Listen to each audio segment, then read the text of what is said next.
We've gotten vaccines for measles and polio more than once, sometimes months or even years apart. The additional shots, or boosters, they're meant to give your immune system extra training and prepare it to attack bugs that could make us really sick. Now, scientists are considering a similar approach for COVID. The durability of the protection from infection isn't very long. It isn't lifelong like measles. Data from vaccine maker Pfizer suggests that protection from COVID declines after 6 months. And Israel has authorized boosters for people over 60, the first country to take this step.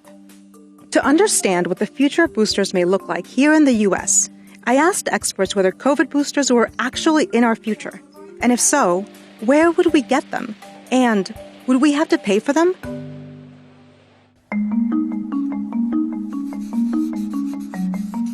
I don't think they're inevitable, but I think they're likely. This is John Mascola, the director of the Vaccine Research Center at NIAID. Because most vaccines work best with a boost, I think it's a reasonable assumption that at some point in time, there'll be a recommendation for a boost with a COVID vaccine. Some of the vaccines that we have available for COVID require 2 shots. Is the second shot then technically a booster? One can look at it either way. So even if there's 2 shots a few weeks apart, that's the initial, what we call priming of the immune system. And then later on, 6 months, a year later, that would be the formal boost. Right now, 50% of Americans are fully vaccinated. Federal agencies authorized and recommended those shots after evaluating data about safety and how well they worked. A similar process would be needed for boosters before they became available to the general public. To understand why most vaccines work best with multiple doses, it's important to understand how the immune system works. It has a sort of memory.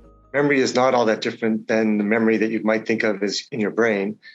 You learn something, and you may forget some of it, but you recall it much quicker the second time.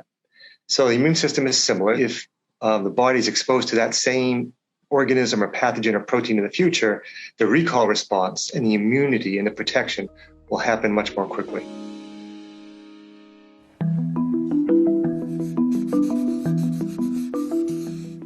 Scientists don't yet know how long the wait should be between our first vaccines and the boosters. But Dr. Mascola says the hope is that it would be years. Knowing how long immunity from the initial shots lasts will be important in determining how often boosters might be necessary.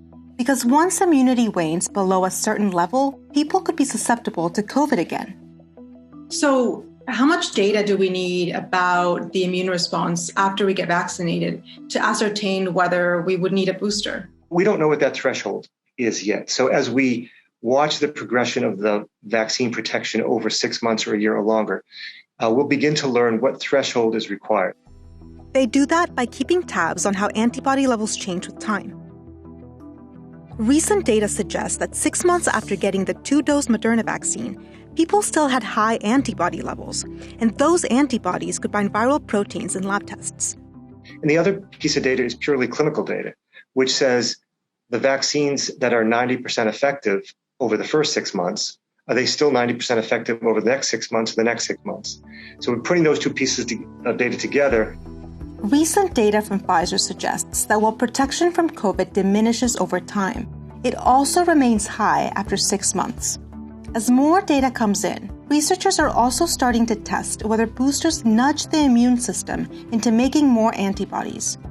Preliminary data from Moderna after a single extra shot look encouraging. The boost looks to be very effective in producing high levels of immune responses. Moderna is testing both the original vaccine and new shots tailored to some of the new variants, which raises the question, if we get boosters, will they be against different versions of the virus, including the Delta variant? We don't know yet if there will be a need to change the strain of the vaccine.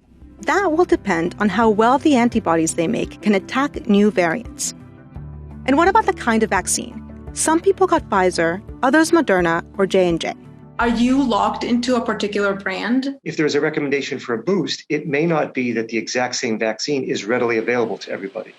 And I suspect it will be to mix vaccine types.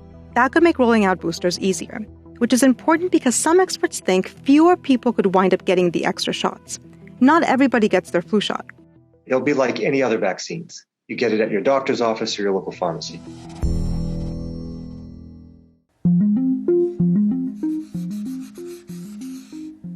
So who pays for our COVID vaccines right now?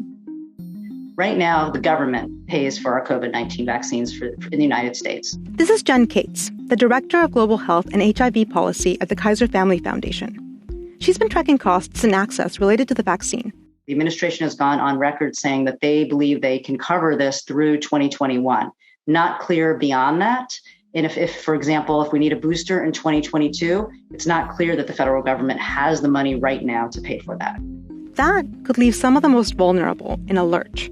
If you're insured, for the most part, thanks primarily to the ACA, the Affordable Care Act, vaccines are free to you, recommended vaccines. The biggest equity issues I see coming out there are for uninsured adults. And to the extent that uninsured adults are already facing challenges, there could be additional lags for certain populations, and that's a concern.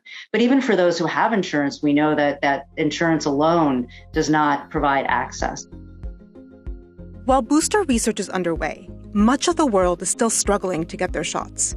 Should we be talking about boosters in the U.S. when that's the case beyond our borders? It's a very tricky situation because it's easy to focus internally and say, what do we need here? What do we need in this state or that state? This is a global pandemic. And the one thing I hope everyone has learned from this is what happens elsewhere affects us here, and what we do affects everybody else. Really, it needs to be a global effort.